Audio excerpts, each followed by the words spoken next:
तो जो नाम का आश्रय करता है उसकी रक्षा करना वो तो नाम ही की चिंता है। भक्त तो नाम जपता रहता, अस कही लगे जपन हरि नाम, पूर्ण विश्वास के साथ।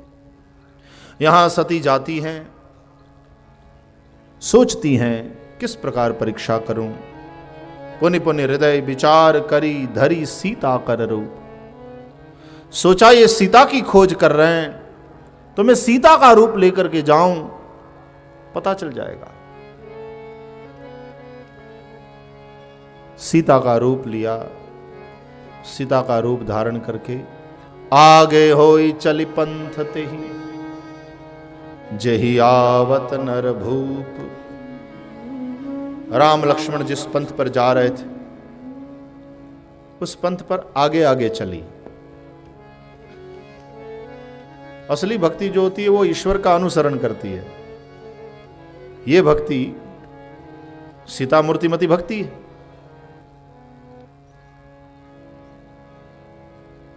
और सीता का रूप लिया है आज सती ने और आगे आगे चली, यही तो गड़बड़ है।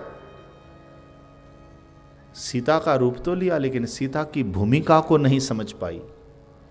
सीता क्या कभी राम के आगे आगे चली है? नहीं, आगे आगे राम होते हैं, उसके पीछे सीता, उसके पीछे लक्ष्मण, ये क्रम है। आगे राम लखन बने पाछे और बीच में सीता। उभय बीच सी सोहती कैसी, ब्रह्म जीव बीच माया जैसी। तो यदि सीता का रूप लिया है तो सीता की भूमिका को समझना चाहिए, सीता की तरह व्यवहार करना चाहिए। सीता तो राम का अनुसरण करने वाली है, राम का अनुगमन करने वाली है। लेकिन यहां सीता का रूप लेने के बाद सती ने क्या किया? आगे होई चली पंथ तेहि।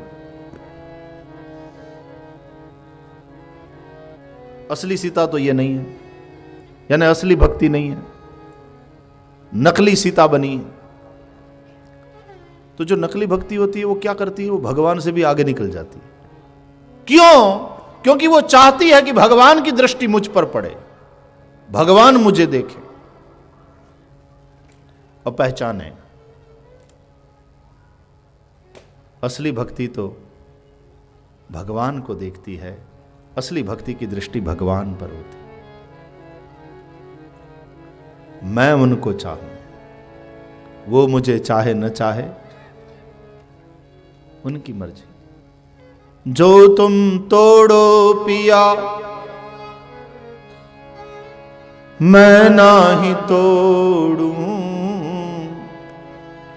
तोरी प्रीत तोड़ी कृष्णा कौन संग जोड़ूं, कौन संग जोड़ूं। जो तुम तोड़ो पिया मैं नहीं तोड़ूं, जो तुम तोड़ो पिया मैं नहीं तोड़ूं, तोरी प्रीत तोरी कृष्णा कौन संग जोड़ूं, कृष्णा कौन संग जोड़ूं।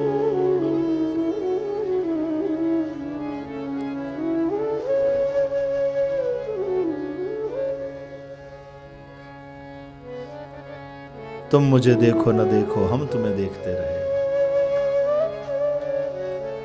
तुम्हारी दृष्टि हम पर पड़े, बढ़िया, अच्छी बात, लेकिन हमारी दृष्टि तुमसे न हटे, ये हमारी चाह है।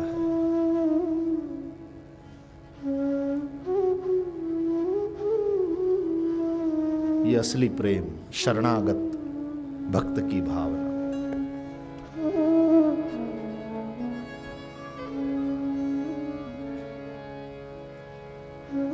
इसी भाव से गोस्वामी तुलसीदास जी ने रामचरित ये विनय पत्रिका में, जाऊं कहां तजी चरण तुम्हारे,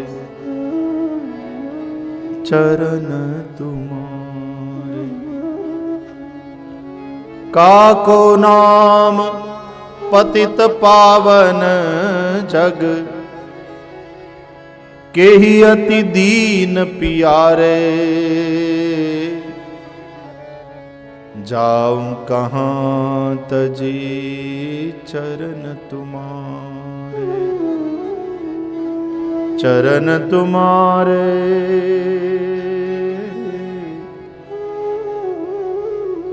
चरण तुम्हारे, जाऊं कहाँ तजी चरण तुम्हारे।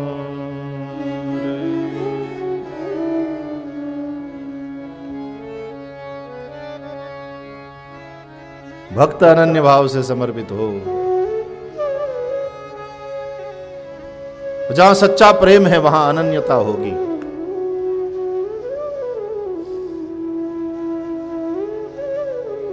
अनन्यं चिन्तयन्तो मां ये जना पर्युपासते, तेषां नित्याभियुक्तानां योगक्षेमं वहाम्यहम्। गीता में भगवान की ये घोषणा।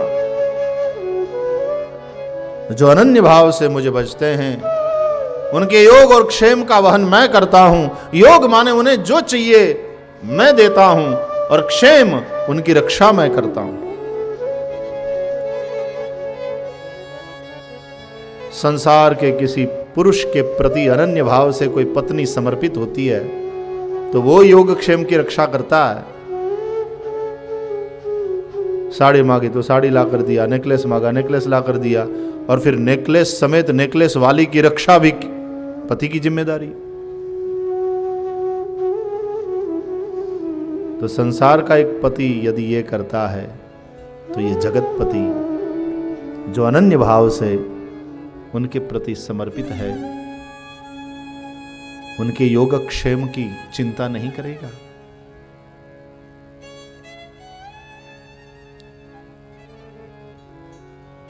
भरोसा ही भजन है।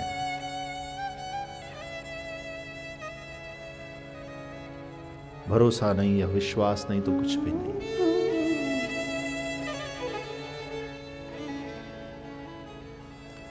तो आगे आगे चली सती सीता का रूप लेकर के। लक्ष्मण जी की दृष्टि पहले पड़ी। लक्ष्मण दीख उमा कृत बेशा,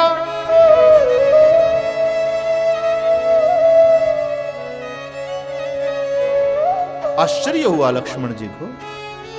क्या देखा उन्होंने? उमा कृत बेशा। उमा सती ने ये जो भेष बनाया है सीता जी का, ये क्या है? इसका मतलब लक्ष्मण जी भी समझ गए कि ये सीता नहीं है, ये तो सती माता है और सीता का भेष बनाई है। राम के साथ रहने वाला यदि सती के कपट को समझ गया तो राम समझ जाए, उसमें क्या आश्चर्य है।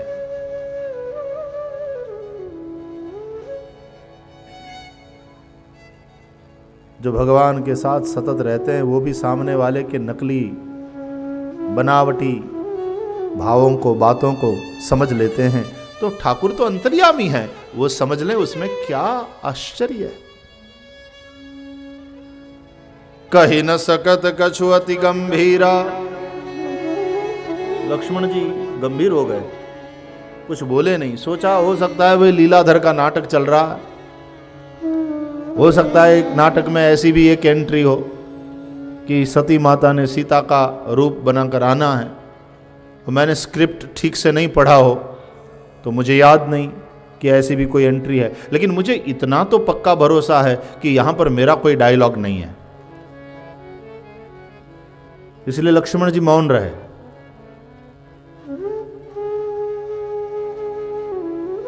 राम जी पहुंचे तो राम जी ने सीता के भेष में सती माता को देखा तो जोरी पानी प्रभु कीन प्रणाम, हाथ जोड़कर प्रणाम किया श्री राम जी ने। सामने सीता के रूप में सती जी खड़ी है, प्रणाम किया। प्रणाम करने का एक भाव तो ये कि आप परीक्षा करने आई हैं, आप परीक्षक हैं, हम परीक्षार्थी विद्यार्थी हैं। तो जब परीक्षक महोदय आते हैं तो विद्यार्थी उन्हें प्रणाम करता है, हम आपको प्रणाम करते हैं। दूसरा भाव, प्रणाम करके ये बताया कि हम आपको पहचान लिए हैं, आप सीता नहीं हैं, आप सती हैं। यदि सीता के रूप में देखते तो इस प्रकार प्रणाम करते। पत्नी को कोई प्रणाम करता, हाथ जोड़ता है, वो जुड़ावे तो अलग बात। प्रणाम करके ये बताया कि मैंने पहचान लिया है आपको। फिर भी सती नहीं समझी तो भगवान ने बोलना पड़ा, पिता समेत लीन निज नामो, मैं दशरथ नंदन राम आपको प्रणाम करता हूं। लो, यदि सीता के रूप में देखते इनको तो क्या अपने आप को इंट्रोड्यूस कराना पड़ता कि मैं दशरथ जी का बेटा श्री राम आपको प्रणाम करता हूं। फिर पूछा, कहे वो बहोरी कहां वृष के तू, विपिन अकेली फिरहु के ही है तू।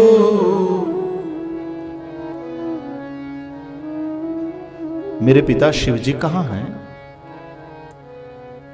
इस जंगल में आप अकेली क्यों घूम रही हो? इसका मतलब विश्वास से अलग होकर के, हे श्रद्धा तुम संशय के वन में अकेली क्यों भटक रही हो? विश्वास से बिलग हो जाएगी तो श्रद्धा को भी संशय के वन में अकेले भटकना पड़ेगा। मेरे पिता शिव जी कहां हैं? वृषकेतु भगवान शंकर कहां? अब तो दूध का दूध पानी का पानी हो गया। समझ गई कि ये मुझे सीता के रूप में देख ही नहीं रहे, इन्होंने तो मुझे पहचान लिया। बड़ा संकोच हुआ, मन में भय भी लगा, अरे मैंने संशय किया। भागी वहां से, चली शंकर जी की ओर। और जब जा रही थी शंकर जी की ओर तो मार्ग में सती ने देखा सामने राम है, लक्ष्मण है और सीता भी है। आगे राम सहित श्री भ्राता। आश्चर्य हुआ कि इनको तो मैं पीछे छोड़ के आई हूं, ये आगे कैसे?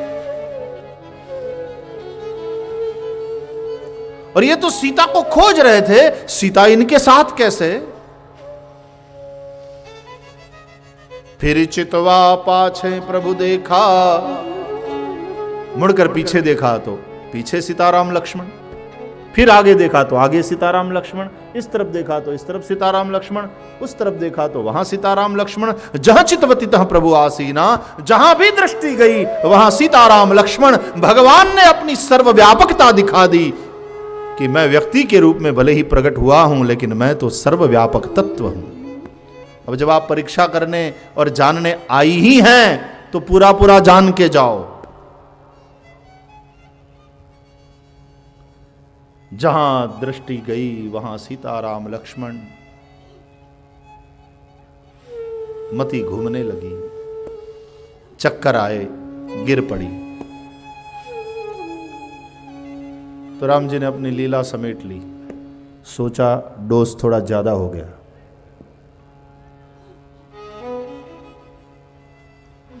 वैसे भगवान को कोई बुद्धि पूर्वक नहीं जान सकता, भगवान बुद्धि का विषय नहीं है, भगवान अतर्क है।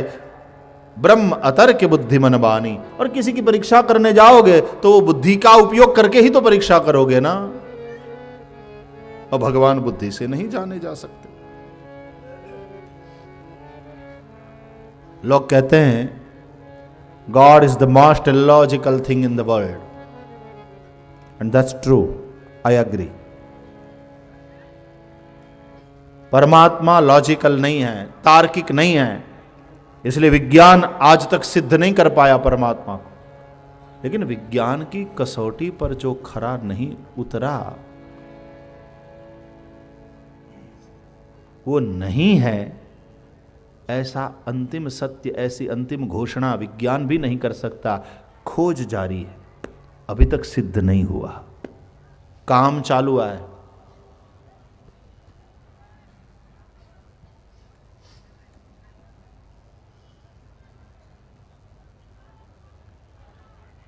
विज्ञान सिद्ध नहीं कर पाया, इसलिए नहीं है ऐसा समझना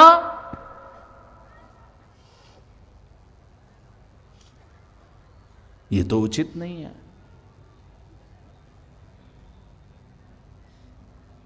एक जमाना था कि लोगों की धर्म के प्रति अंधश्रद्धा थी, धर्म जो कहे सब सही। फिर दूसरा समय आया, उस युग में विज्ञान के प्रति श्रद्धा और फिर अंधश्रद्धा। विज्ञान जो कहे वो सही, विज्ञान जो माने वही सही। पहले धर्म के प्रति श्रद्धा और फिर वो अंधश्रद्धा बन गई, धर्म के प्रति अंधश्रद्धा। फिर विज्ञान का जमाना आया, विज्ञान जो कहे वो सही और फिर वो अंधश्रद्धा में बदल गई। विज्ञान जो भी कहे वो सही। अब मीडिया के प्रति अंधश्रद्धा का समय चल रहा है।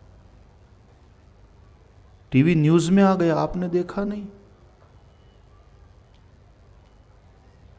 अब मीडिया के प्रति अंधश्रद्धा का समय चल रहा है। चाहे धर्म के प्रति, चाहे विज्ञान के प्रति, चाहे मीडिया के प्रति श्रद्धा अवश्य हो, अंधश्रद्धा न हो, और लोगों की श्रद्धा के पात्र बने रहे। ये धर्म, विज्ञान और मीडिया तीनों को ये प्रयास करना पड़ेगा कि हम श्रद्धा के पात्र बने रहें और लोग अंधश्रद्धा से बचें। धर्म जो कह रहा है सब सही, विज्ञान जो कह रहा है सब सही, मीडिया जो कह रहा है सब सही, ये मानने का कोई कारण नहीं है। हर जगह अपनी विवेक बुद्धि का उपयोग करो।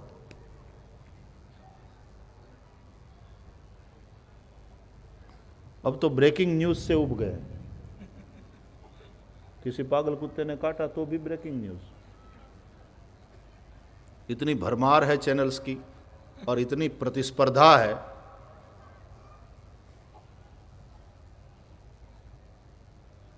तो चाहे धर्म हो, चाहे विज्ञान हो, चाहे मीडिया, तीनों का अपने आप में बड़ा ही महत्व है। लेकिन उन तीनों के प्रति हम अंधश्रद्धा से युक्त न हो, धर्म के प्रति भी अंधश्रद्धा न हो।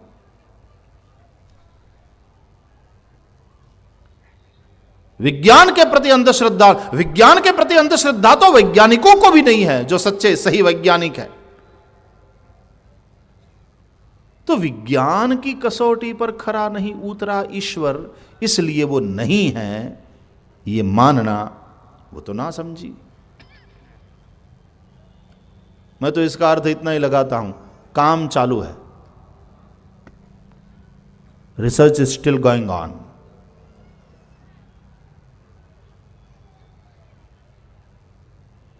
लेकिन एक बात बता दें, विज्ञान की यात्रा तोड़ने पर आधारित है, धर्म की यात्रा जोड़ने पर आधारित है। परमात्मा वह परम सत्य अखंड है, उसके टुकड़े नहीं हो सकते। उमा अखंड एक रघुराई, वह एक है और अखंड है, उसको खंडों में नहीं बांटा जा सकता। इसलिए परमात्मा को किश्तों में नहीं पाया जा सकता, सत्य को किश्तों में नहीं पाया जा सकता। जब जिसने अनुभव किया तो पूरा पूरा अनुभव किया। इसलिए ज्ञान अपने आप में पूर्ण है। परमात्मा की वह अनुभूति आधी नहीं होती, वह अपने आप में पूर्ण है। आप मुंबई से नागपुर बाय रोड आने के लिए चल दिए और बीच में माइलस्टोन पड़ा, उसमें लिखा है नागपुर 250 किलोमीटर। तो इसका मतलब आप आधा नागपुर पा लिए, ऐसा नहीं है। अभी नागपुर 250 किलोमीटर दूर है, जब पहुंचोगे तो पूरा पूरा पहुंचोगे। नागपुर आधा मिलेगा क्या? खैर, जहां तक पदार्थ का प्रश्न है आधा कर सकते हो, लेकिन जहां तक परमात्मा का सवाल है आधा नहीं हो सकता। सत्य आधा नहीं हो सकता, इसलिए अर्ध सत्य शब्द ही गलत है।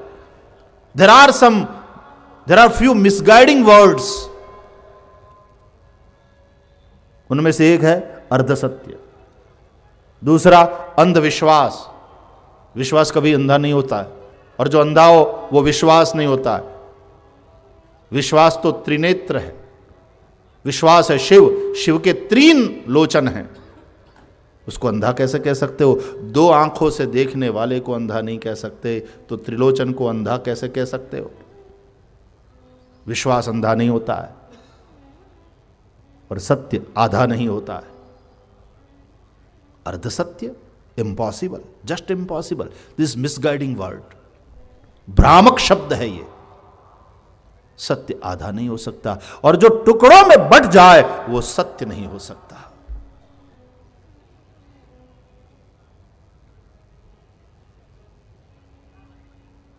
तो विज्ञान की यात्रा तो खंड खंड करने पर आधारित है, तोड़ने पर आधारित है। विज्ञान जब रिसर्च करता है तो तोड़ता चला जाता है, तो तोड़ते तोड़ते तोड़ते अंतिम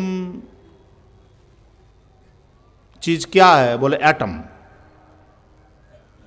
अब इसको तोड़ा जा सकता है कि नहीं? फिर से काम चला, बोले यस, ये भी टूट सकता है। और एटम को तोड़ने से जो ऊर्जा पैदा हुई, एक विस्फोट हुआ। फिर एटम को तोड़कर उसके अंदर घुसो, क्या है इसके अंदर? बोले इलेक्ट्रॉन है, न्यूट्रॉन है, प्रोटॉन है। फिर सबके गुण धर्म को समझो। Proton is positive, neutron is neutral, electron is negative, और उन तीनों का खेल देखो, और कैसे एक ऊर्जा उत्पन्न होती है। एटॉमिक साइंस ये कहता है, भौतिक विज्ञान तोड़ते हुए चला जाता है। तो क्या अब ये अंतिम है? इलेक्ट्रॉन, न्यूट्रॉन, प्रोटॉन, फिर से रिसर्च चालू है। फिर कहा नहीं नहीं, इसमें भी क्वार्ट्स और स्ट्रिंग्स है। इंटरेस्टिंग। कहां तक तोड़ोगे? तोड़ते चले जाओ, तोड़ते चले जाओ। एक समय आएगा कि तोड़ने के लिए कुछ नहीं बचेगा। और धर्म कहता है जोड़ते चले जाओ, जोड़ते चले जाओ। एक समय आएगा कि उस अखंडता में तुम ईश्वर का अनुभव करोगे। धर्म की यात्रा जोड़ने पर आधारित। विज्ञान की यात्रा बाहर की ओर है, धर्म की यात्रा भीतर की ओर है। और सबसे महत्वपूर्ण बात कि धर्म मानकर चलता है, विज्ञान चलकर मानता है। धर्म मानकर चलता है कि वह ईश्वर है, आस्था का विषय। पहले स्वीकार करता है उस सत्ता का कि हां ऐसी कोई सत्ता है, ईश्वर है, और फिर यात्रा करता है धर्म उस तत्व की अनुभूति की ओर। अनुभवगम्य बजहि जेहि संता। और विज्ञान आस्थाओं पर नहीं चलता। विज्ञान तो तथ्यों का स्वीकार करता है, वो चलकर मानता है। चलता है यानी रिसर्च करता है, अनुसंधान करता है, और जो तथ्य सामने आते हैं उन तथ्यों का विज्ञान स्वीकार करता है। तो चलकर मानता है, धर्म मानकर चलता है। दोनों में फर्क है, लेकिन है दोनों सत्य के खोजी। विज्ञान का सत्य आधिभौतिक है, धर्म का सत्य आध्यात्मिक आधिदैविक है। विज्ञान भी वस्तु की शक्ति का स्वीकार तो करता है कि अणु में शक्ति है, शक्ति का स्वीकार तो करता है, लेकिन धर्म उस शक्ति के स्वामी का भी स्वीकार करता है। शक्ति है और इस शक्ति का स्वामी है।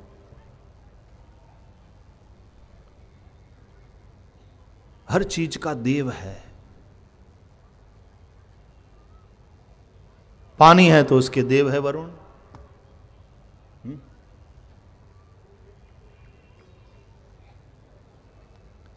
अग्निदेव, सूर्य देव,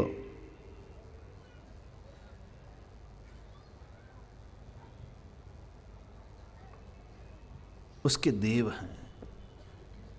धर्म यह मानता है, विज्ञान उसका स्वीकार नहीं करता। शक्ति है पदार्थ में, यह तो विज्ञान भी स्वीकार करता है।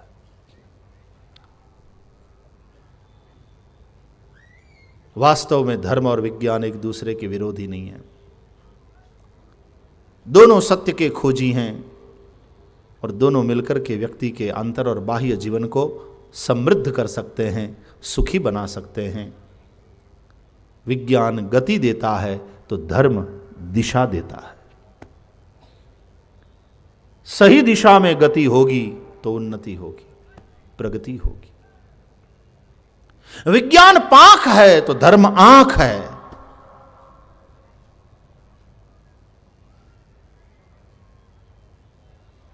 विज्ञान गति देगा तो धर्म दिशा देगा।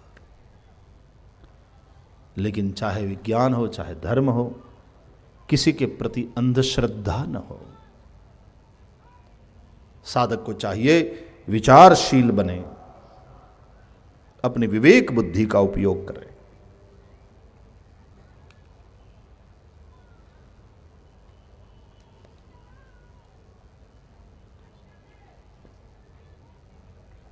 भगवान ने अपनी सर्वव्यापकता का दर्शन कराया।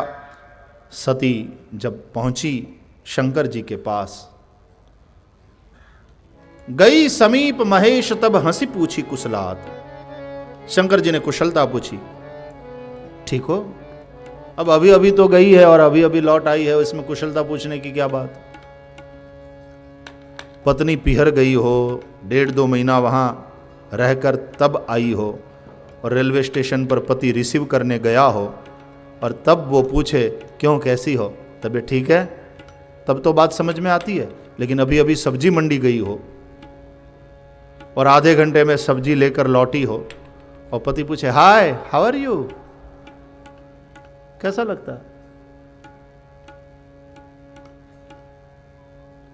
अभी अभी तो सती गई थी, अभी अभी लौट आई है और शंकर जी हंसकर कुशलता पूछ रहे हैं। कुशल बोले इसलिए कि सती को संशय का रोग लागू हुआ है, और रोगी स्वजन को तो हर 10 मिनट में पूछते रहना चाहिए, अब कैसा लग रहा है, अब कैसा लग रहा है, अब ठीक है।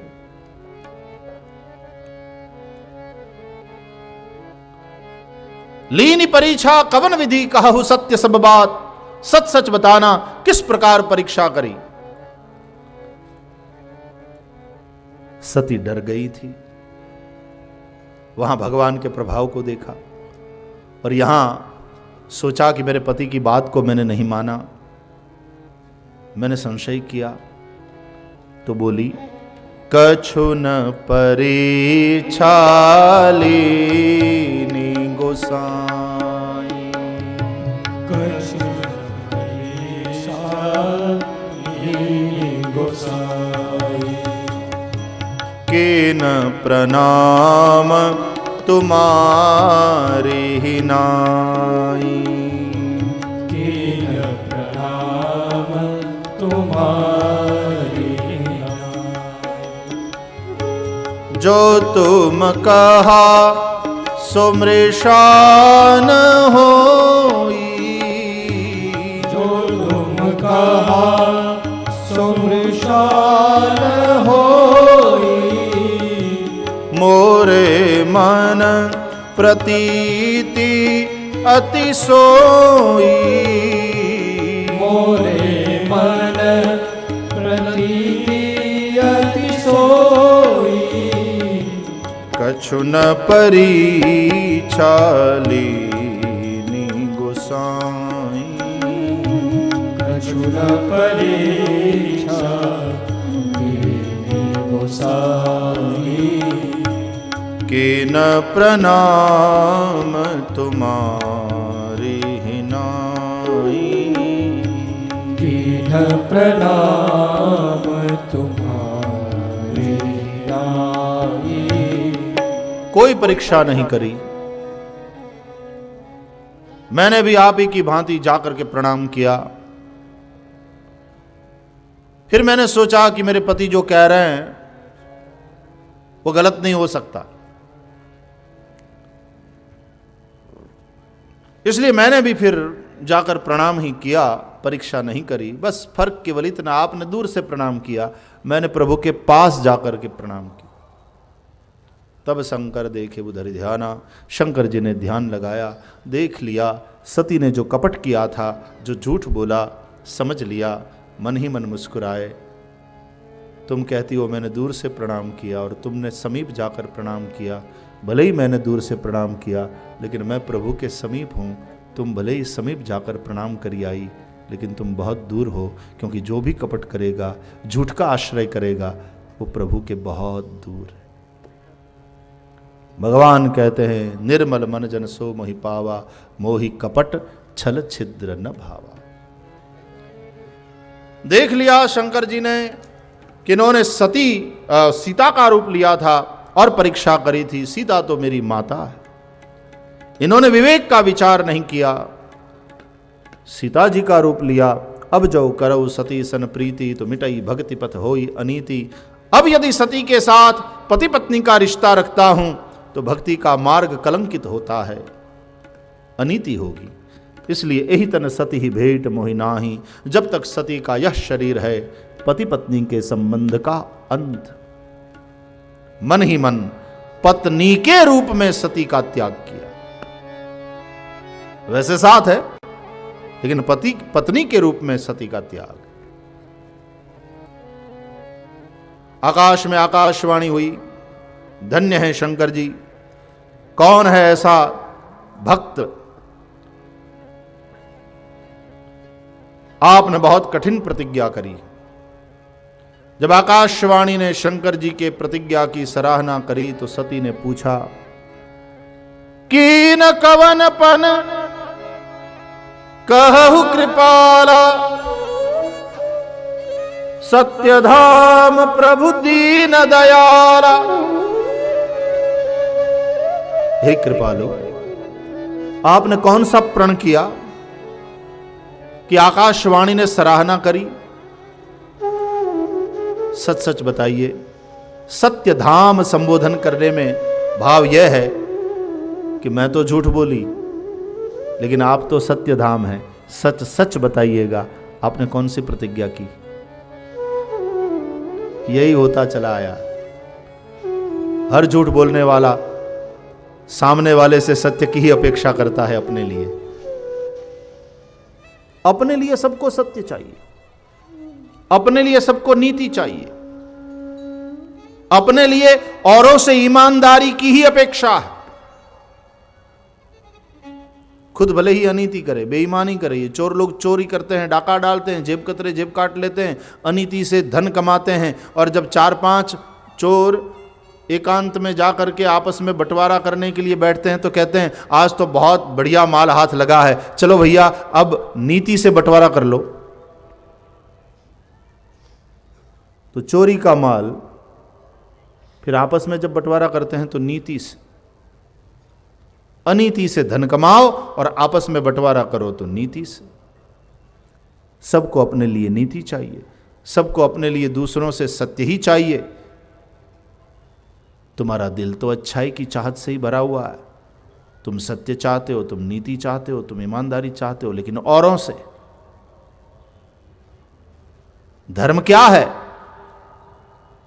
औरों से जैसा व्यवहार तुम्हें अपने लिए अपेक्षित है, वैसा ही व्यवहार औरों के साथ करो। बस यही धर्म है। सीधी सादी बात। आत्मनः प्रतिकूलानि परेशान न समाचरेत। स्वयं को जो प्रतिकूल लग रहा है, अच्छा नहीं लगता, वैसा व्यवहार अन्य के साथ भी नहीं करना चाहिए। बस यही धर्म है। कोई तुम्हारे साथ बेईमानी करता है, तुम्हें अच्छा नहीं लगता, तुम औरों के साथ बेईमानी मत करो। कोई तुमसे झूठ बोलता है, तुम्हें अच्छा नहीं लगता, तुम औरों से झूठ मत बोलो। कोई तुम्हारा अपमान करता है, तुम्हें अच्छा नहीं लगता, तुम औरों का अपमान मत करो। इतना सीधा साधा धर्म, लेकिन आदमी ने केवल मंदिर मस्जिद और क्रियाकांड में धर्म को बांध दिया।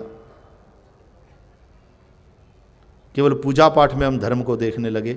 अरे धर्म तो हमारे व्यवहार में आना चाहिए।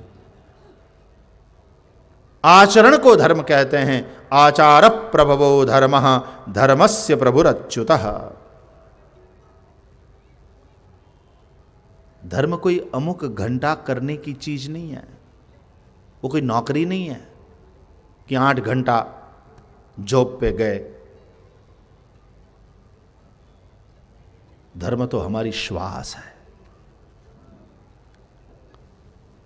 हमारे प्रत्येक व्यवहार में धर्म होना चाहिए। और वो सीधी सादी बात है, आत्मनः प्रतिकूलानि परेशान न समाचरे। इतनी सी बात। जैसा व्यवहार औरों से तुम्हें अपने लिए अपेक्षित है, वैसा ही व्यवहार औरों के साथ करो। कितनी सरल बात, कितनी सीधी बात है, लेकिन समझने में जितनी सरल है, करने में उतनी ही कठिन प्रतीत होती है नहीं? यदि करना आरंभ कर दो।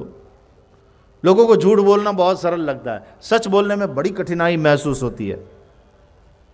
मैं कहता हूं सत्य सरल है, झूठ कठिन है। थोड़ा समझने का प्रयास करो।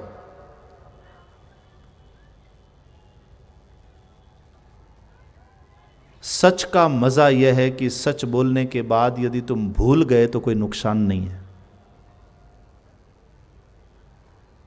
लेकिन झूठ के साथ समस्या यह है कि हर झूठ को याद करने के लिए तुम बाध्य हो।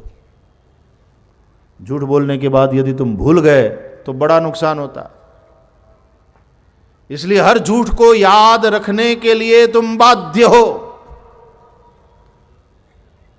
और एक झूठ को छुपाने के लिए फिर अनेक झूठ का सहारा लेना पड़ता है। हर झूठ को याद रखना पड़ता है, और सब मेमोरी में फीड करते करते करते मेमोरी की भी अपनी कोई मर्यादा है। तुम्हारे मोबाइल की मेमोरी भी फुल हो जाती है, तो इसकी भी तो कोई सीमा है, कोई मर्यादा है। और मेमोरी में, और वो भी क्या, झूठ भरते ही चले जाओ, भरते ही चले जाओ। हर झूठ को याद रखो, और उसी टेंशन में एक दिन ब्रेन हेमरेज हो जाता है। उसी के चलते high blood pressure, blood sugar, high cholesterol, heart problem, kidney पर खराब असर, उसके चलते आंखों की रोशनी चला जाना। आहा, कितने कॉम्प्लिकेशंस खड़े होते हैं। सच का मजा यह है, रिलैक्स हो जाता है। भूल भी गए तो कोई फिक्र नहीं। झूठ को डे टू डे मेंटेनेंस की जरूरत पड़ती है, जैसे तुम अपनी कार को मेंटेन करते हो। कार मेंटेनेंस मांगती है, मकान को मेंटेन करते हो। झूठ को डे टू डे मेंटेनेंस की जरूरत पड़ती है, लेकिन सत्य तो तुम्हें मेंटेन करता है। सत्य तो तुम्हें संभालता है। थोड़ा सोचना, और बाद में थोड़ा यदि साहस जुटा सको,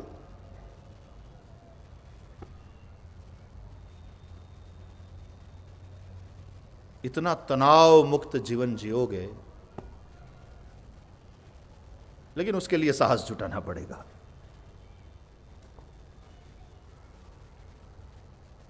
कुछ भ्रांतियां पाल रखी हैं हम लोगों ने, उन भ्रांतियों के शिकार हो गए। झूठ छूटता नहीं, सोचते हैं छोड़ेंगे तो मरेंगे।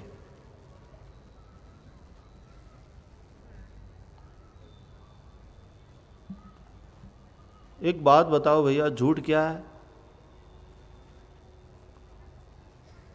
झूठ है क्या?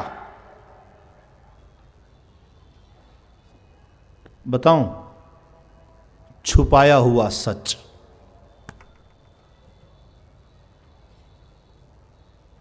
झूठ का मतलब क्या है? छुपाया हुआ सच। सत्य को छुपाने का प्रयास, सच को ढांकने का प्रयास, यही तो झूठ है। और सच्चाई छुप नहीं सकती बनावट के उसूलों से, खुशबू कभी आ नहीं सकती वो कागज के फूलों से। ऐसा कहते हैं ना,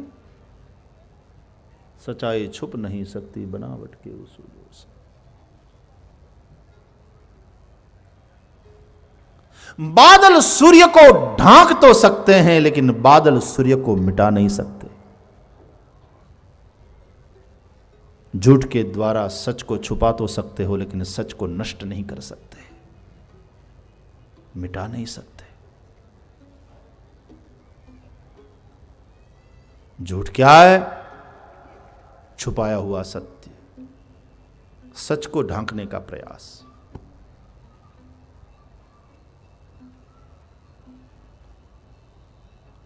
तो कभी सोचना इन बातों पर, और फिर कभी यदि साहस हम जुटा सके तो तनाव मुक्त जीवन जी सकते हैं। आजकल इंसान इतनी स्ट्रेसफुल लाइफ जी रहा है, इतना तनावपूर्ण जीवन है। स्पर्धा and speed, speed thrills but kills.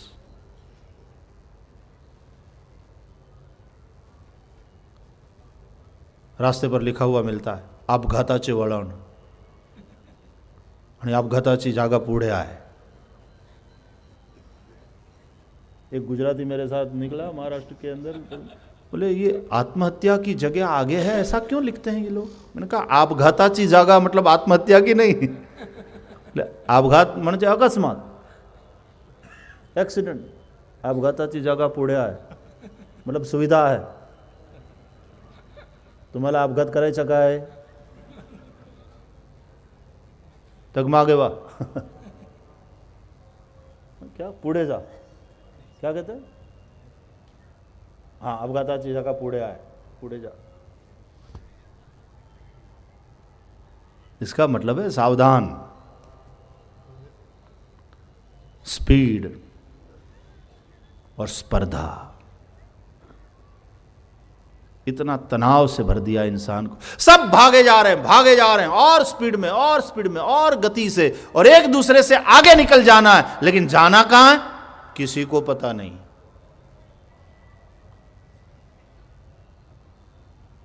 लक्ष्य क्या है? Don't know. भागने में ही जिंदगी पूरी हो जाती है, सांसें समाप्त हो जाती हैं।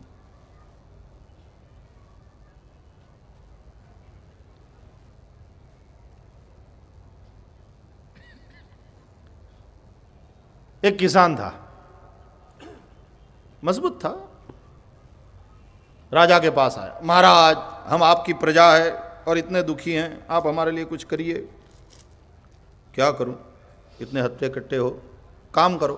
बोले काम तो तब करूंगा महाराज जब खेत हो, मेरे पास जमीन ही नहीं है। अच्छा,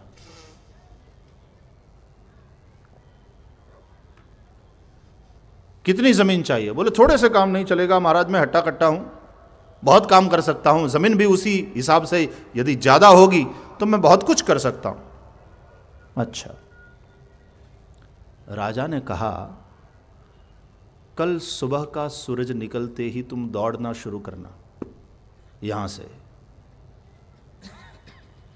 जहां से दौड़ना शुरू करोगे और संध्या समय तक वापस लौट आना मेरे पास। तुम जितनी भूमि घेरोगे उतनी जमीन तुम्हारी। ओह, इतनी उदारता। रात को ठीक से सो नहीं पाया, कल मेरी लॉटरी खुलने वाली है, जितना बन सके ज्यादा जमीन को घेरना है। आता मला पाटील व्हायच्या।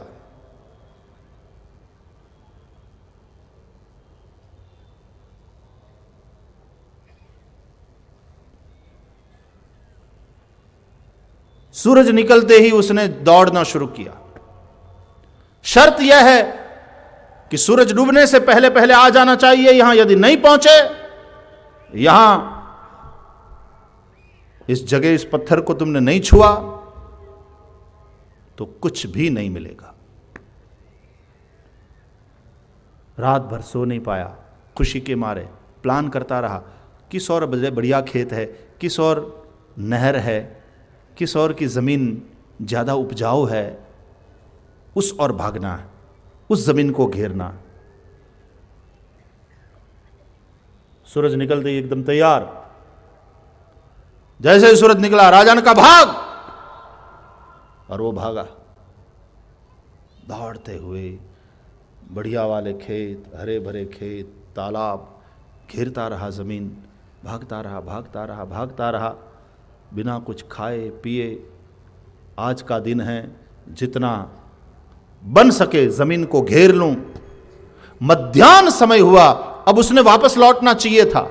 वो जानता भी था कि सूरज ढलने से पहले मुझे पहुंचना है, वरना कुछ भी न मिलेगा। लेकिन तब देखा कि आगे तो और हरे भरे खेत है, ये जमीन तो बहुत उपजाऊ है। मैं थोड़ा और जोर लगा के दौड़ूंगा, लेकिन इस जमीन को घेर लूं। फिर वो आगे गया। लौटने के स्थान पर उसका लोभ, उसकी लालच उसको आगे आगे आगे भगाते रही। फिर सोचा अब तो लौटना चाहिए क्योंकि सूरज डूबने से पहले पहुंचना है। लेकिन फिर देखा और आगे बढ़िया वाले खेत, फिर आगे गया। अब तो लालच तो बहुत थी, लेकिन फिर सोचा पहुंचना होगा सूरज ढलने से पहले। अब उसने वापस दौड़ना शुरू किया, घेरते घेरते घेरते ज़मीन को।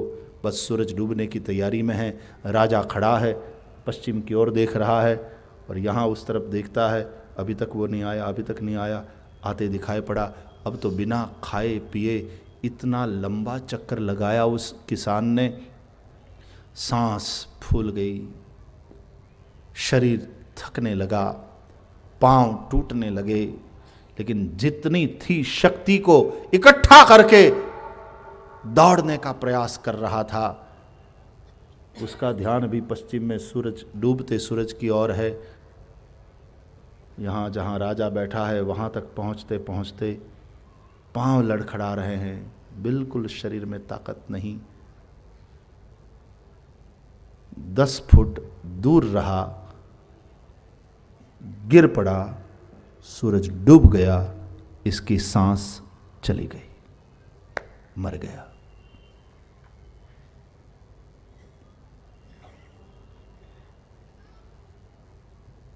राजा ने कहा, जब वो गिरा, उसको दफनाया गया ज़मीन में, तो राजा ने कहा, भैया इतनी ही ज़मीन चाहिए थी।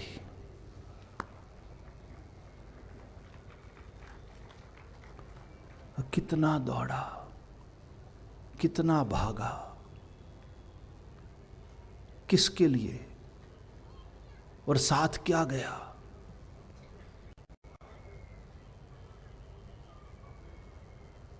मिट्टी में मिट्टी होकर मिल गया। भागे जा रहे हैं तेज गति से, स्पर्धा है, एक दूसरे से आगे निकल जाना है। लेकिन जाना कहां है भैया, पहुंचना कहां है, लक्ष्य क्या है, पता नहीं। मैंने एक बढ़िया सा सुना, पढ़ा मैंने, तो मुझे बहुत अच्छा लगा। ट्रेन जा रही थी तो टिकट चेकर निकला, सबका टिकट चेक करते हुए, तो एक प्रोफेसर से आदमी, पढ़े लिखे, तो उससे भी टिकट मांगी। तो प्रोफेसर ने कहा कि ठहरिए साहब, कोट वोट पहना था, वो टिकट ढूंढ, टिकट मिली नहीं उन्हें। तो टिकट चेक करने कहा कि साहब आप ढूंढिए, तब तक मैं दूसरे टिकट चेक करके आता हूँ दूसरे पैसेंजर को। पूरे डिब्बे में, कंपार्टमेंट में सबकी टिकट चेक करके, टिकट चेक कर वापस लौटा। तो टीसी ने कहा कि हाँ साहब आपका टिकट। तो उसके तो पसीने छूट रहे थे। वो बोला कि देखिए मैं प्रोफेसर हूँ और I am sorry but ticket नहीं मिल रही है, but believe me, trust me, मैंने टिकट लिया है, मैं बिना टिकट यात्रा नहीं कर रहा हूँ, मैं देश का एक जिम्मेदार नागरिक हूँ, मैं बिना टिकट के यात्रा नहीं कर रहा हूँ, लेकिन आई एम सॉरी, क्या हुआ पता नहीं, लेकिन टिकट मिल नहीं रहा है मुझे।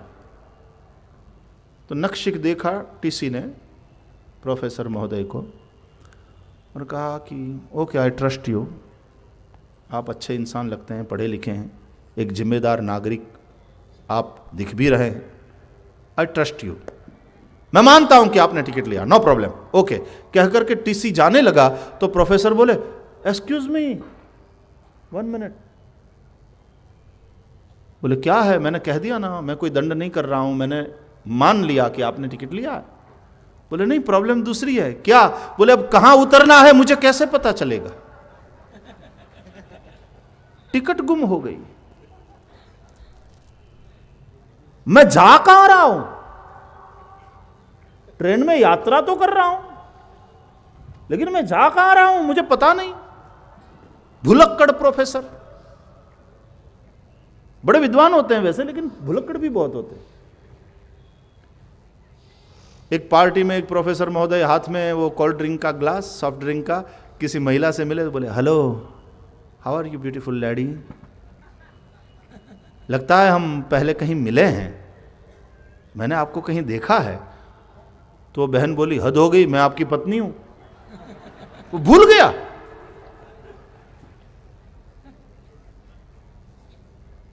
हम भुलक्कड़ लोग, यात्रा जारी है, गति हो रही है, जाना कहां है, लक्ष्य क्या है, भूल गए। बड़े बुद्धिमान हैं हम, बड़े पढ़े लिखे हैं, प्रामाणिक भी हैं, लेकिन जानते नहीं हैं जाना कहां है, भूल गए। तब तुलसीदास जी ने रामचरितमानस की ये पोथी पकड़ाई हाथ में, ये टिकट, पता चलेगा कहां जाना है, जीवन का लक्ष्य क्या है, जीवन की यात्रा क्यों है।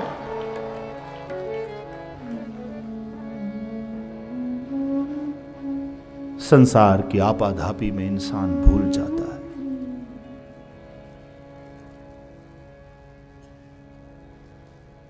इसलिए कुछ नया सिखाने की बात नहीं है, याद करा रहे हैं, स्मारये न तो शिक्षये, कहते हैं जस्ट रिमाइंड करा रहे हैं, तुम्हें याद दिला रहे हैं, कुछ नया सिखा नहीं रहे हैं।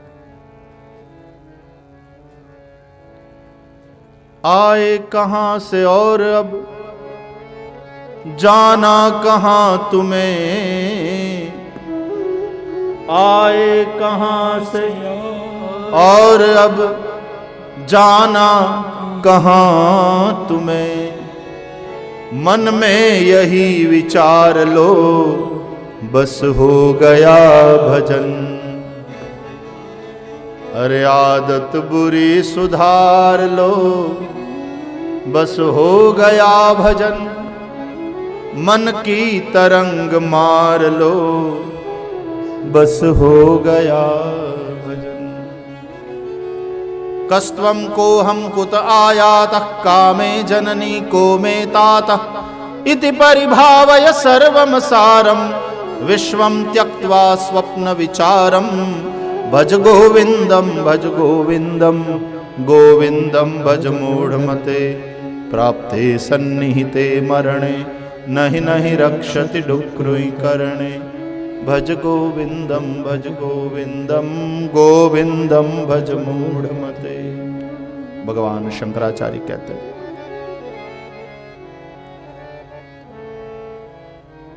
बहुत सुंदर कथा है, बहुत सुंदर प्रकरण है, लेकिन अब उत्सव आप निश्चित कर देते हो ना कि इस दिन राम जन्म है, तो फिर हमको बाद में पूरा समेट के हमको भी भागना पड़ता है। लेकिन हमारा लक्ष्य निश्चित है कि राम जन्म की ओर भागना है, राम प्रागट्य की ओर भागना। लेकिन भागना तो पड़ेगा। खैर, सती ने कहा कि कौन सी प्रतिज्ञा करी बताइए। बताते तो सती को दुख होता, झूठ शंकर जी बोल नहीं सकते थे, सत्य बता नहीं सकते थे, तो मौन रहना उचित समझा। लेकिन शंकर जी के व्यवहार से सती ने समझ लिया, इन्होंने मेरा त्याग किया है। मार्ग में बरनत पंथ विविध इतिहासा, विश्वनाथ पहुँचे कैलासा। कैलाश पर पहुँचे, वहाँ पर अपनी प्रतिज्ञा को याद करके शंकर जी समाधि में बैठ गए। शंकर सहज स्वरूप संभारा, लागी समाधि अखंड अपारा। समाधिस्थ हो गए। सती जी शंकर जी के समीप होते हुए भी शंकर जी के वियोग में दुखी होने लगी। बहुत समय बीता और फिर 87,000 वर्ष के बाद शंकर जी की समाधि खुली। 87,000 वर्ष की समाधि, अपने तो 87 मिनट भी आंख बंद नहीं रह पाती, कभी कभी तो 87 सेकंड भी बंद रखना मुश्किल। मंगलाचरण में आंख बंद करके मंगलाचरण कर रहे हैं और आधे मिनट में फिर आंख खोल करके देखेंगे अगल बगल वाले, सबकी आंख बंद है तो फिर अपने भी बंद करके फिर चालू।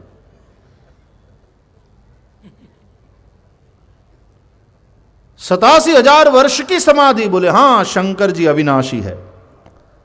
बीते संबत सहस 87, तजी समाधि शंभु अविनाशी। अविनाशी है। 87,000 क्या, 87 लाख वर्ष की समाधि भी हो सकती थी। जागे, राम राम शिव सुमिरन लागे, जाने वो सती जगत पति जागे। राम राम राम स्मरण करने लगे। सती ने जाना जागे हैं कौन, जगतपति। मेरे पति तो अब रहे नहीं, जगतपति। जाकर प्रणाम किया। सम्मुख शंकर आसन दीना, सम्मुख आसन दिया। या तो वामांग में होती थी या अंक में विराजमान होती थी। यस्यांकेच विभाति भूधर सुता देवा पगा मस्तके भाले बाल विधुर्गलेच गरलम यस्योर सिव्यालराट सोयम भूत विभूषण स्वरवर सर्वाधिप सर्वदा शर्व सर्वगत शिव शशिनिभ श्री शंकर पातु माम। यस्यांकेच विभाति भूधर सुता, या तो वामांग में होती थी या तो अंक में होती थी। आज वो अधिकार गंवाया। सम्मुख शंकर आसन दीना, सामने बिठाया, पास में बैठने का अधिकार गंवाया। दुखी हुई। उसकी पीड़ा को दूर करने के लिए शंकर जी ने बस हरि कथा का आश्रय किया, हरि कथा श्रवण कराने लगे। उस वक्त दक्ष प्रजापति नायक बनाए गए प्रजापतियों के। दक्ष प्रजापति को अभिमान हुआ है और वो यज्ञ करने लगे हैं। यज्ञ में शंकर जी को नहीं बुलाया है। सती गई अपने पिता के यज्ञ में, जाकर के देखा, अपने पति के अपमान को सह नहीं पाई तो योगाग्नि में उसने अपने शरीर को जलाकर राख कर दिया। लेकिन सती मरत हरिसन बर मागा, जन्म जन्म शिवपद अनुरागा। इसलिए जन्मी पार्वती तनु पाई। पर्वतराज हिमाचल की पुत्री के रूप में वह प्रकट हुई और वहां पर देवर्षि नारद आते हैं और नारद जी सती के भविष्य का दर्शन कराते हैं। पुनः शंकर जी को पति के रूप में प्राप्त करने के लिए पार्वती कठिन तपस्या करती है। उसी वक्त शंकर जी तपस्या कर रहे हैं। तारकासुर नाम का एक दैत्य पैदा हुआ है। उसको मारने के लिए शंभु शुक्र संभूत सुत एहिरन जीत ही सोई, शंकर जी का बेटा ही उस दैत्य को मारेगा। इन सभी कथाओं के सुंदर संदेश है। शिव विश्वास और विश्वास जब निष्क्रिय हो जाता है, केवल साक्षी रूप बन जाता है, तब तारकासुर को तुलसीदास जी अंधविश्वासों अंधमान्यताओं का प्रतीक मानते हैं। समाज का सच्चा विश्वास जब सुषुप्त हो जाता है तब समाज में अंध मान्यताओं, अंधश्रद्धाओं का जन्म होता है और लोग भूत प्रेत इसमें उसमें बहुत उसमें ज़्यादा फंस जाते हैं, उसमें ज़्यादा भरोसा करने लगते हैं और हरि भक्ति से विमुख होने लगते हैं। तब देवता सब आए हैं और शंकर जी को कामदेव के द्वारा जागृत किया। कामदेव को शंकर जी ने जलाकर राख किया और फिर शंकर जी तैयार हुए हैं पार्वती के साथ विवाह करने के लिए। भगवान की आज्ञा से विवाह करने से पूर्व सप्तर्षियों को भेज करके पार्वती के प्रेम की परीक्षा करी है। उस परीक्षा में पार्वती जी उत्तीर्ण हुई है और पुनः एक बार शंकर जी ने पार्वती का पाणी ग्रहण किया। सती पार्वती के रूप में पुनः शंकर जी को पति के रूप में प्राप्त करती है और फिर वो दिव्य दंपति कैलाश के गिरि शिखर पर बैठकर हरि चर्चा करते हैं। कैलाश के नित्य नूतन रहने वाले उस रमणीय वटवृक्ष की छाया में शंकर जी एक बार शांत चित्त बैठे हैं और तब पार्वती सुंदर अवसर समझकर वहां पर आई। पार्वती भल अवसर जानी, पार्वती भल अवसर जानी, पार्वती भल अवसर जानी, पार्वती भल अवसर जानी। गई शंभु पाहि मातु भवानी, गई शंभु पाहि मातु भवानी। जानी प्रिया आदर अति कीना, जानी प्रिया आदर अति कीना। बाम भाग आसन हर दीना, बाम भाग आसन हर दीना। पार्वती भल अवसर जानी, पार्वती भल अवसर जानी। पार्वती भल पार्वती भल पार्वती भल अवसर जानी।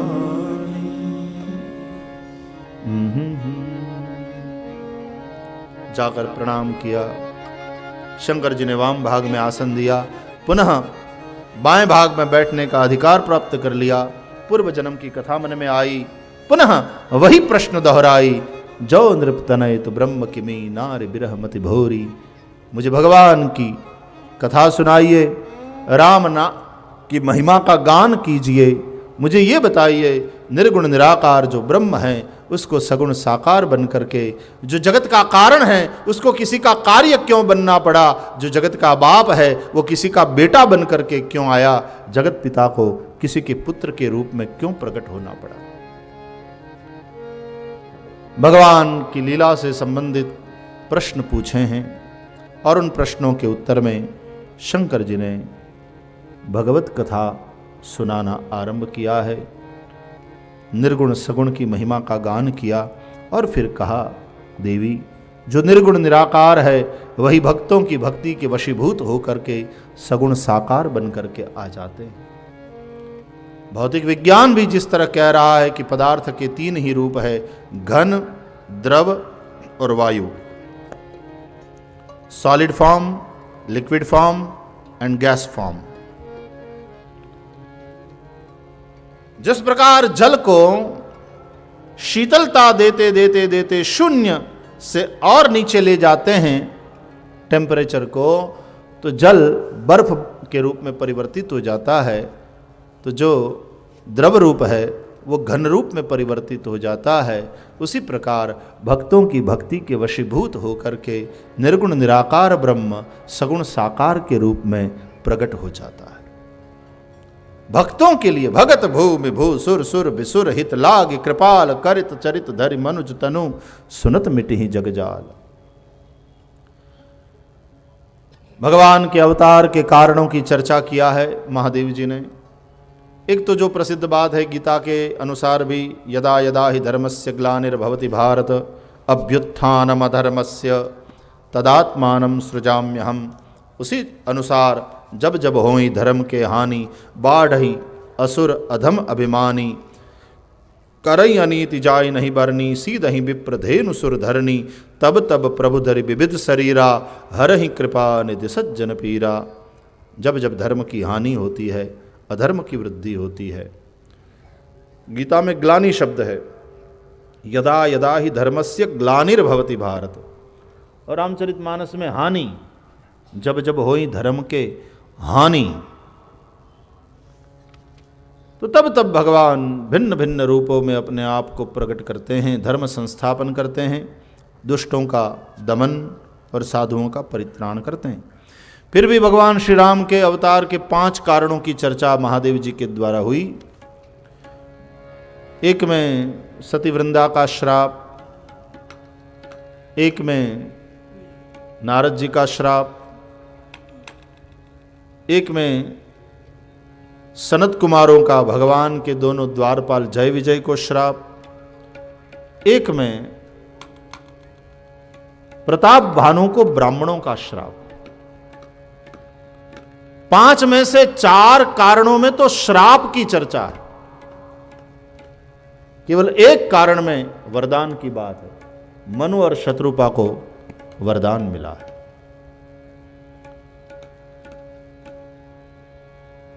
तो शाप के कारण भी भगवान आते हैं और वरदान के कारण भी भगवान आते हैं। बस बात यह है कि अवतार का प्रयोजन वही रहता है, परित्राणाय साधूनाम विनाशाय च दुष्कृताम धर्म संस्थापनार्थाय संभवामि युगे युगे। रामायण में राम जन्म से पहले रावण के जन्म की बात है। रावण, कुंभकर्ण और विभीषण तीनों जन्मे हैं। विश्रवा ऋषि के पुत्र हैं, पुलस्त्य कुलोत्पन्न है, अच्छे खानदान में जन्म हुआ। देखो, जय विजय भगवान के द्वारपाल सनत कुमारों का शाप हुआ है। 3 जन्म में वैर भाव से भगवान का भजन करके भगवान को प्राप्त करने वाले हैं।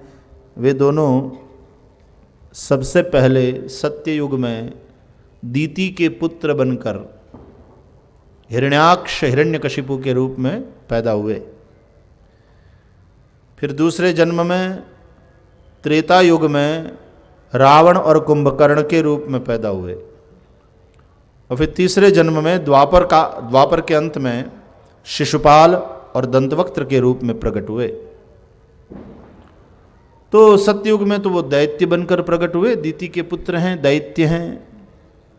और फिर त्रेता में वे राक्षस है, रावण राक्षस है, राक्षस के रूप में प्रकट हुए। और तीसरे द्वापर युग में वे मानव के रूप में प्रकट हुए, शिशुपाल और दंतवक्त्र के रूप में। अब आप देखेंगे कि ये दोनों भगवान के वैकुंठ धाम से गिरे हैं। भगवान के ही द्वारपाल थे जय और विजय, और उनको सनत कुमारों का शाप हुआ है तो वैकुंठ से गिरे हैं। और जैसे जैसे वो गिरते चले गए, वैकुंठ से दूर होते चले गए, तो उनका प्रभाव और प्रताप भी उसी मात्रा में कम होता चला गया।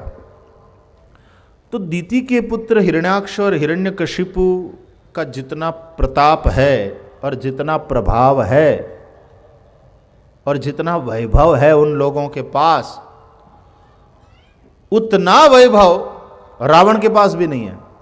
उतना प्रताप और उतना प्रभाव जितना हिरण्यकशिपु का था, रावण के पास भी नहीं है। और फिर जब द्वापर में आए शिशुपाल और दंतवक्त्र बनकर के, तब तो प्रभाव में और प्रताप में और कमी हो गई। लेकिन आप कथा सुने हैं, सब लोग आप सत्संगी हैं, कथा प्रेमी हैं, आप लोगों ने सुना है कि हिरण्यकशिपु ने भी वही वरदान मांगा था तपस्या करके ब्रह्मा जी से कि मैं मरूं नहीं। तो ब्रह्मा जी ने कहा कि ये वर मैं नहीं दे सकता, क्योंकि जो भी पैदा होता है सबको मरना पड़ता है। तो हिरण्यकशिपु बड़ा चतुर है, उसने कहा ठीक है, फिर मुझे ऐसा वरदान दीजिए कि मैं घर में न मरूं, घर से बाहर न मरूं, दिन में न मरूं, रात में न मरूं, धरती पर न मरूं, आसमान में न मरूं, अस्त्र से न मरूं, शस्त्र से न मरूं, गीले से न मरूं, सूखे से ना मरूं, दिन में न मरूं, रात में न मरूं, मानव से न मरूं, पशु से न मरूं, देव से न मरूं, दानव से न मरूं। हे ब्रह्मा जी, आप सृष्टि के रचयिता है, आपकी किसी भी रचना से मैं न मरूं और आपसे भी मैं ना मरूं। तो ब्रह्मा जी यह वर देने के लिए बाध्य हो गए, उन्होंने तथास्तु कह दिया। तो यह चतुर हिरण्यकशिपु मन ही मन बड़ा प्रसन्न हुआ कि घुमा फिरा के, लेकिन ब्रह्मा जी से बात तो मैंने वही मांग ली। तो ये जो दैत्य प्रकृति के लोग होते हैं वे तपस्या के द्वारा शक्ति तो प्राप्त करना चाहते हैं, और शक्ति किससे मिलेगी? शक्तिमान से। तो ब्रह्मा जी जैसे देव जो शक्तिमान हैं, उनसे वो शक्ति प्राप्त करना चाहता है, वर प्राप्त करना चाहता है। वो ब्रह्मा जी को शक्तिमान तो मानता है, लेकिन बुद्धिमान नहीं मानता। ये शक्तिमान तो है लेकिन बुद्धिमान नहीं है, इसलिए अपनी चतुरता के द्वारा उसने ब्रह्मा को घुमा फिरा करके ब्रह्मा से बात तो वही मांग ली, और ब्रह्मा जी ने भी तथास्तु कहना पड़ा। लेकिन जो अपनी बुद्धि का उपयोग किसी को छलने के लिए करता है, अंत में वो मारा तो जाता ही है भैया। अंत में क्या हुआ? भगवान नृसिंह प्रकट हुए। अब देखो, हिरण्यकशिपु के सामने भी उसके ही घर का लड़का प्रहलाद बगावत का ब्युगल बजा दिया, बाप की बात नहीं मानी, वह लगा रहा भगवान की भक्ति में। और उसके बाद वही हिरण्यकशिपु जब रावण के रूप में पैदा होता है त्रेता में, तब क्या हुआ?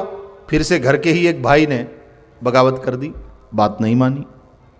लेकिन हिरण्यकशिपु तो विरोध कर रहा था प्रहलाद की भक्ति का, रावण विभीषण की भक्ति का उतना विरोध नहीं कर रहा है। ठीक है ठीक है, कर भजन कर, तुलसी क्यारे लगाए हैं, लगाओ। रामायुध अंकित ग्रह, रामायुध अंकित है, रामायुध अंकित ग्रह शोभा बरनि न जाय, नव तुलसिका बृंद तह देखी हर्ष कपिराय। तुम करते रहो, लेकिन मेरे आड़े, मेरे बीच में मत आना। तकलीफ कब हुई? जब वह अपने घर में बैठ करके जब तक भजन कर रहा था, रावण का कोई विरोध नहीं था। लेकिन जब वह रावण को समझाने गया, सलाह देने गया, सच सच सलाह दिया, कहा कि भैया आप जो कर रहे हैं वो गलत है, तब तकलीफ हुई। तब रावण ने लात मारी और विभीषण को निकाला।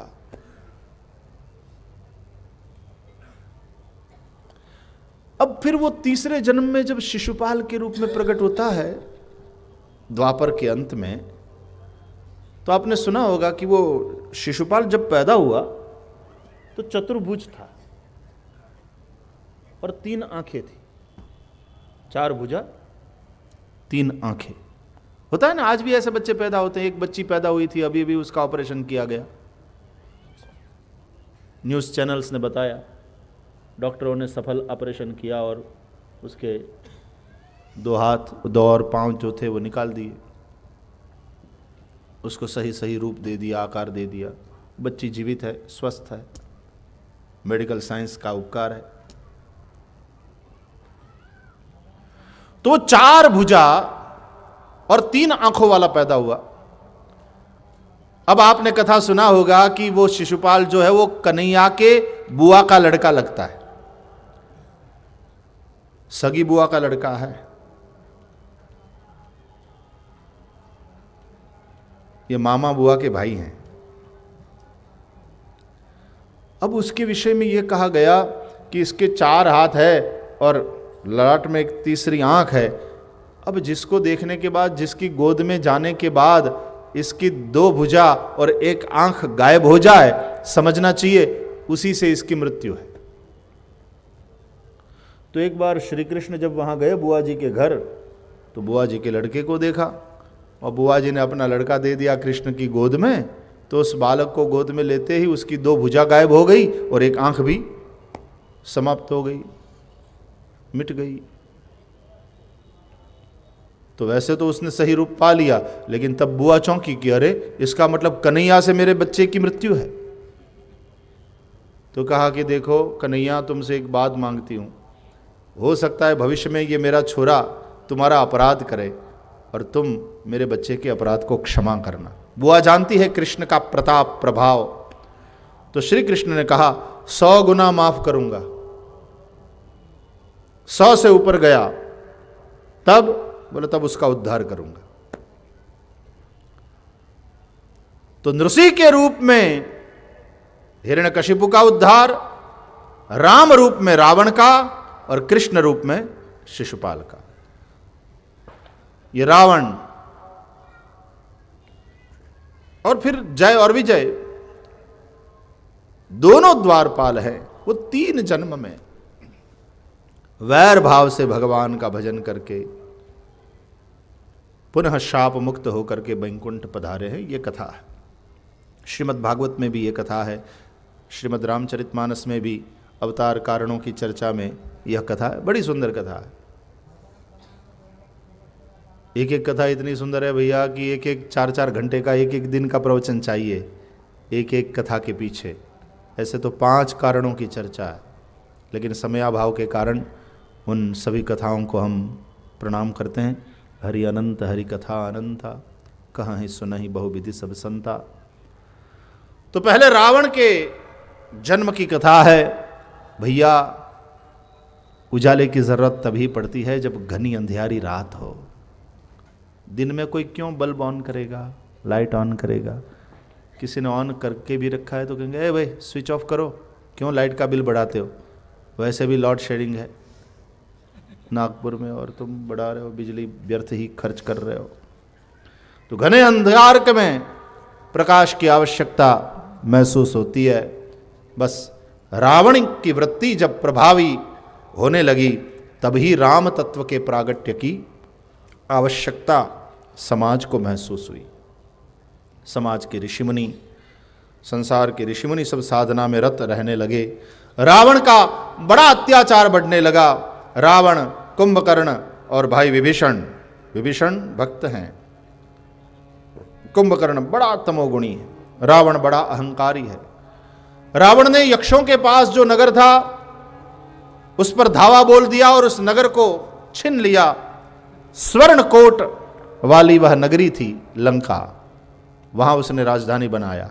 मैदानव की पुत्री मंदोदरी के साथ विवाह किया, मेघनाद जैसा वीर पुत्र हुआ। रावण आदि असुरों के अत्याचार, पापाचार, दुराचार के कारण पृथ्वी पीड़ित हुई। जब भार सहा नहीं गया, गो रूप धारिणी देवताओं के पास गई, अपना दुखड़ा रोया। देवों ने कहा सिवाय भगवान के और कौन हमारी रक्षा कर सकता है, चलो प्रभु के पास जाते हैं। प्रश्न उठा प्रभु कहां हैं? किसी ने कहा गोलोक धाम में, किसी ने कहा वैकुंठ में, किसी ने कहा क्षीर सागर। शंकर जी ने कहा अरे भगवान कहां नहीं है, जहां हो वहीं परमात्मा को पुकारो। ब्रह्मा आदि देवताओं ने शंकर जी की बात का स्वीकार किया। जहां थे वहीं सभी ने प्रेम पूर्वक भगवान की स्तुति करी। राजा राम राम राम, सीता राम राम राम, राजा राम राम राम, सीता राम राम राम, राजा राम राम राम, सीता राम राम राम, राजा राम राम राम, सीता राम राम राम। जय जय सुर नायक, जन सुखदायक प्रणत पाल भगवंता। राजा राम राम राम सीता राम राम राम राजा राम राम राम सीता राम। मनाइए भाव से। गोद्विज हितकारी जय असुरारी सिंधु सुता प्रिय कंता। राजा राम राम राम सीता राम राम राम राजा राम राम राम सीता राम राम राम। पालन सुर धरनी अद्भुत करनी मरमन जानई को। राजा राम राम राम सीता राम राम राम राजा राम राम राम सीता राम राम राम। जो सहज कृपाला दीन दयाला करऊं अनुग्रह सोई। राजा राम राम राम सीता राम राम राम राजा राम राम राम सीता राम राम राम। जय जय अविनाशी सब घटवासी व्यापक परमानंदा। राजा राम राम राम सीता राम राम राम राजा राम राम राम सीता राम राम राम। अभिगत गोतीतम चरित पुनीतम माया रहित मुकुंदा। राजा राम राम राम सीता राम राम राम राजा राम राम राम सीता राम राम राम। जय लागी विरागी अति अनुरागी विगत मोह मुनि वृंदा। राजा राम राम राम सीता राम राम राम राजा राम राम राम सीता राम राम राम। निशिबासर ध्यावहि गुण गण गावहि जयति सच्चिदानंद। राजा राम राम राम सीता राम राम राम राजा राम राम राम सीता राम राम राम। जेहि सृष्टि उपाई त्रिविध बनाई संग सहायन दूजा। राजा राम राम राम सीता राम राम राम राजा राम राम राम सीता राम राम राम। सो करऊं अघारी चिंत हमारी जानिय भगति न पूजा। राजा राम राम राम सीता राम राम राम राजा राम राम राम सीता राम राम राम। जो भव भय भंजन मुनि मनरंजन गंजन विपति बरूढ़ा। राजा राम राम राम सीता राम राम राम राजा राम राम राम सीता राम राम राम। मन बच क्रम बानी छाड़ी सयानी शरण सकल सुर जूठा। राजा राम राम राम सीता राम राम राम राजा राम राम राम सीताराम राम राम। सारद श्रुति शेषा ऋषय अशेषा जा कहूँ को नहीं जाना। राजा राम राम राम सीताराम राम राम। राजा राम राम राम सीताराम राम राम। जय दीन पियारे वेद पुकारे द्रवहु सो श्री भगवान। राजा राम राम राम सीताराम राम राम। राजा राम राम राम सीताराम राम राम। भवबारिधि मंदर सब विधि सुंदर गुण मंदिर सुख पुंज। राजा राम राम राम सीताराम राम राम। राजा राम राम राम सीताराम राम राम। मुनि सिद्ध सकल सुर परम भयातुर नमत नाथ पद कंजा। राजा राम राम राम सीताराम राम राम। राजा राम राम राम सीताराम राम राम।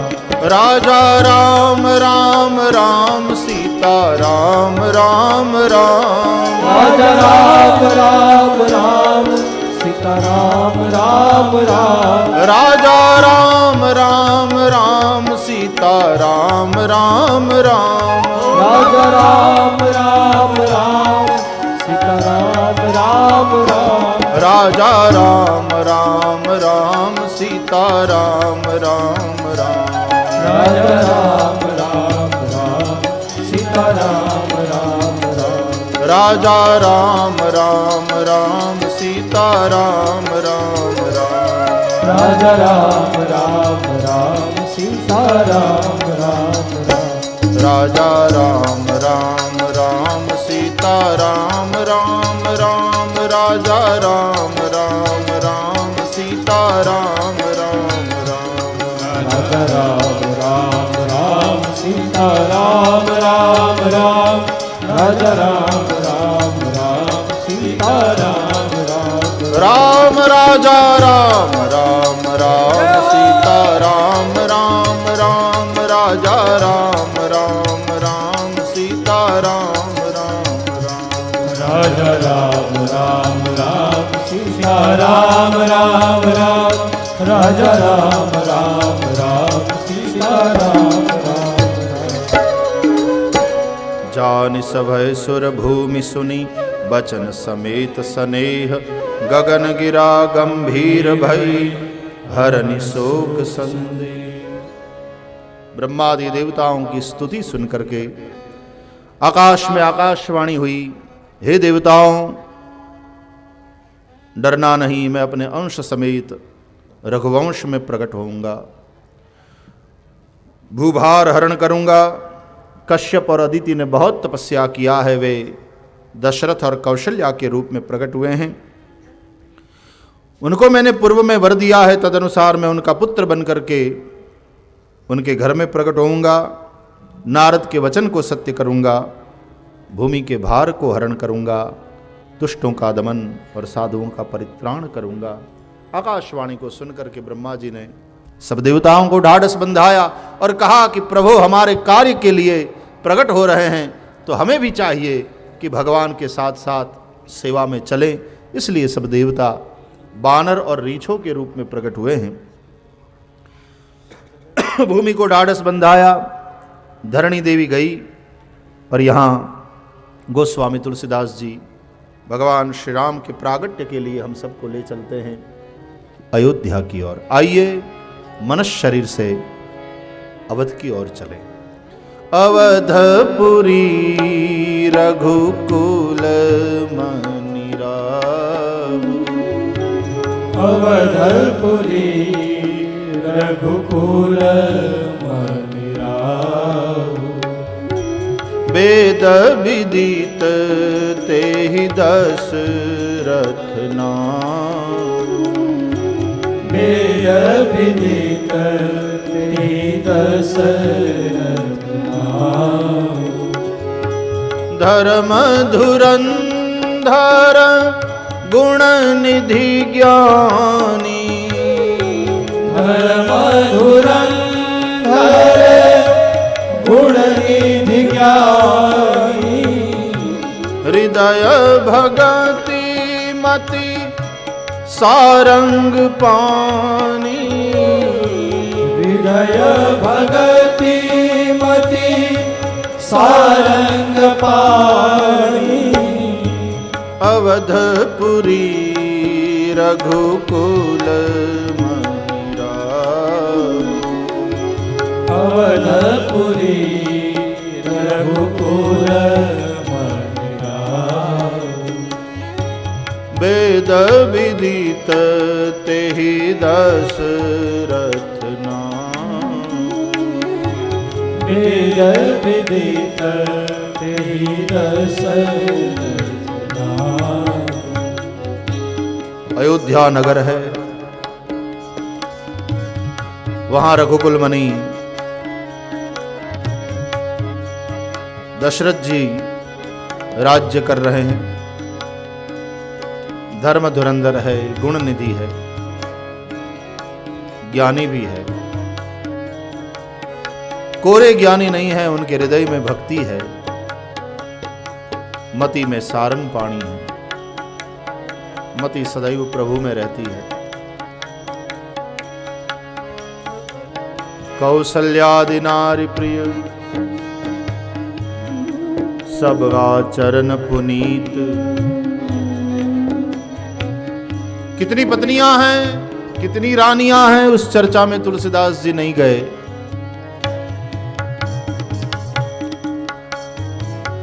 कौशल्यादि नारी प्रिय।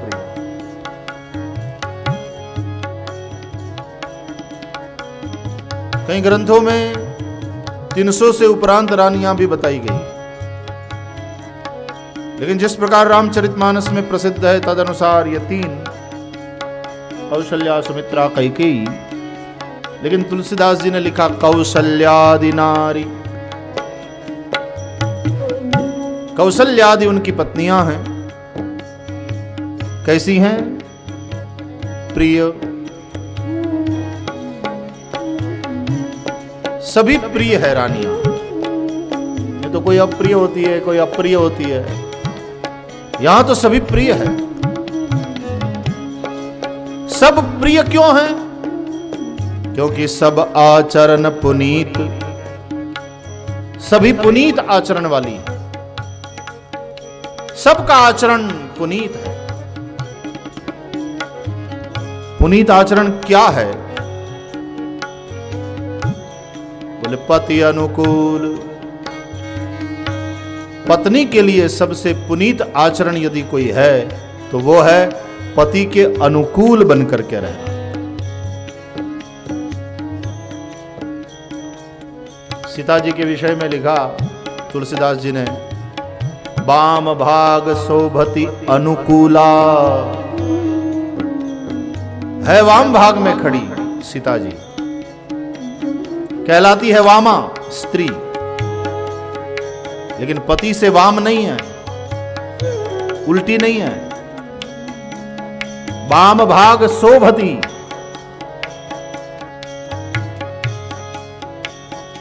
क्यों शोभ रही है? अनुकूला, अनुकूल है पति के, तो पति अनुकूल। और पति के अनुकूल क्यों हैं सब पत्नियां?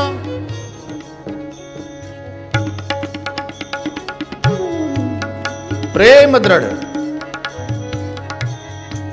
दृढ़ प्रेम है, प्रबल प्रेम है, इसलिए।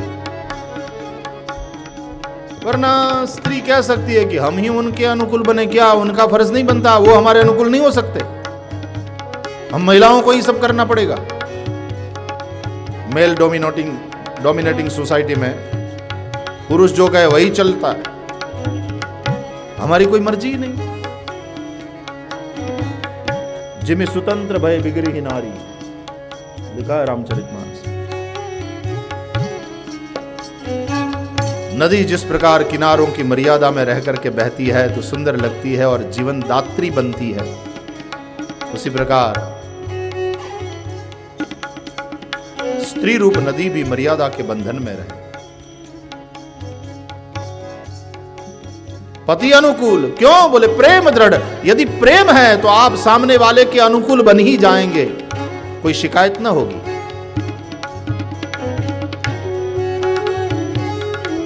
और ऐसी प्रेमी क्यों है? क्योंकि भक्ति भाव से युक्त है, हरि पद कमल विनीत, भगवान के चरणों में समर्पित है, विनम्र है। सत्ता है चक्रवर्ती की, संपत्ति ऐसी कि कुबेर भी देखकर ललचाए, सन्मति से युक्त कि वशिष्ठ आदि गुरुजन भी उनका सम्मान करते हैं।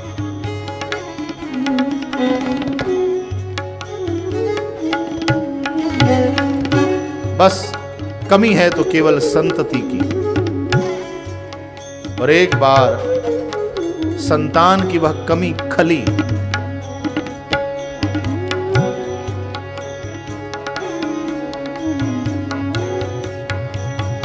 एक बार भूपति मन माही, भई गलानि मोरे सुत नाही। गुर गृह गयउ तुरत मही पाला, शरण लागी करि विनय विशाला। निज दुख सुख सब गुरहि सुनायउ, कहि वशिष्ठ बहु विधि समुझायउ। धरहु धीर होई सुतचारी, त्रिभुवन विदित भगत भयहारी। श्रृंगी ऋषि वशिष्ठ बुलावा, पुत्र काम शुभ यज्ञ करावा। भगति सहित मुनि आहुति दीने, प्रगटे अग्नि चरु कर लीने। अवधपुरी रघुकुल मनि राऊ, अवधपुरी रघुकुल मनि राऊ। दशरथ जी के मन में ग्लानि हुई, मेरे कोई संतति नहीं, क्या अयोध्या का यह राज सिंहासन बिना किसी उत्तराधिकारी के ही छूटेगा?